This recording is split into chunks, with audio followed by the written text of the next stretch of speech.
Okay, Unit 8 review part 2. So numbers 3 and 4 are logarithmic functions.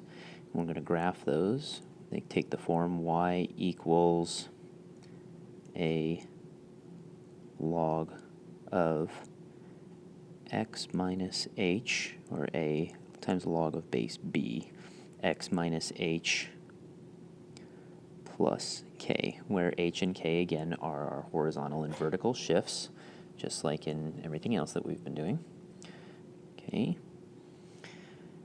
Now, our logarithmic functions, the ones that we're going to be dealing with, all take this general form where they start off very steep and then they start to taper off as they go to the right. Okay, and we have a vertical asymptote just to the left of our function.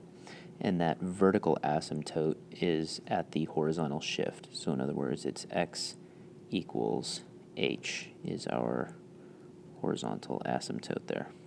Okay. So looking at number 3, we have an h of 2 because it's written in the form x minus h, and we have x minus 2, so therefore h is equal to 2. So I must have a vertical asymptote here at x equals 2.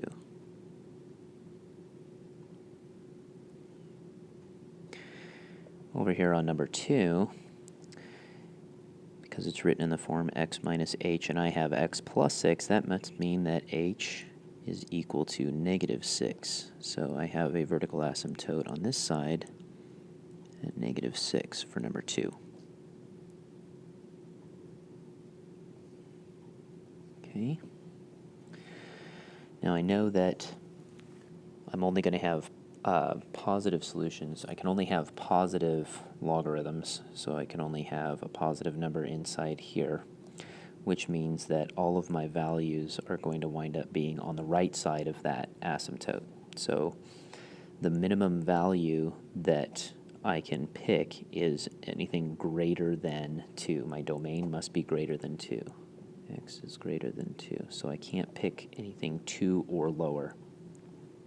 So the first number that I'll plug in is 3. So that would be log base 5 of 3 minus 2 plus 2.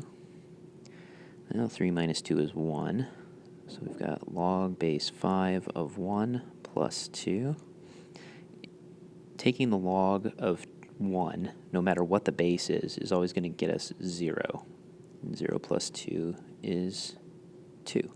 So if I plug in 3 for x, I get 2 for y. So 3 comma 2 is one of my points. 3 comma 2.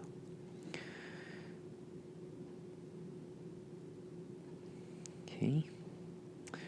And then let's go ahead and plug in 7, and I'll show you why we're going to do that. We can pick any number we want. I'm going to plug in 7 for x because 7 minus 2 is 5.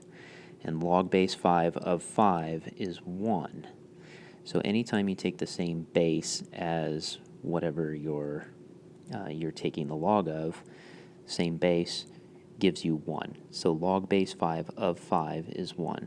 So when I plug in 7 for x, 7 minus 2 is 5. Log base 5 of 5 is 1, and 1 plus 2 is 3.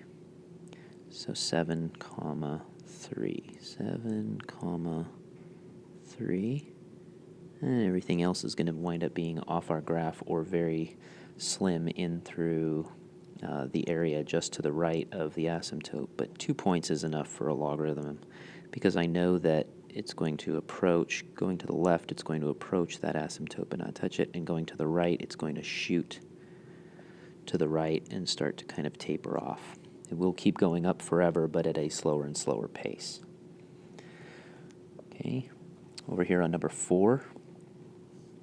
So again, I have to have domain of greater than whatever my asymptote is, negative 6 in this case. So the first number that I'm going to plug in is negative 5. Okay, so negative 5 plus 6 is 1, and of course we already said the log of any base of 1 is 0, and then 0 minus 5 is negative 5. Okay, so we get the point negative 5 comma negative 5.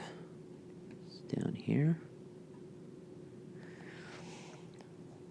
And then I want to get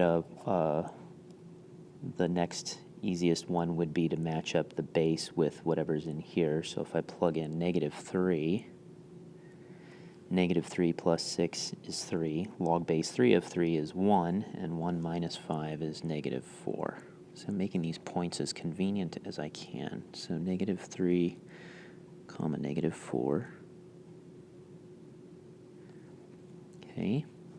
And then the next one I'm going to do is whatever's going to make this value log base 3 of whatever's in here, we want to make that 2. So 3 squared is 9, so the x value that will make that 9 is 3. So if I plug in 3 for x, so 3 plus 6 is 9, log base 3 of 9 is 2, and 2 minus 5 is -3.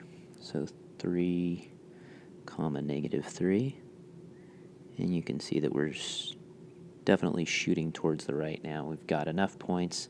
I start just to the right of my asymptote. Approach but don't touch. And then I start shooting to the right following those points. Okay. And that takes care of my two logarithm graphs for numbers 3 and 4.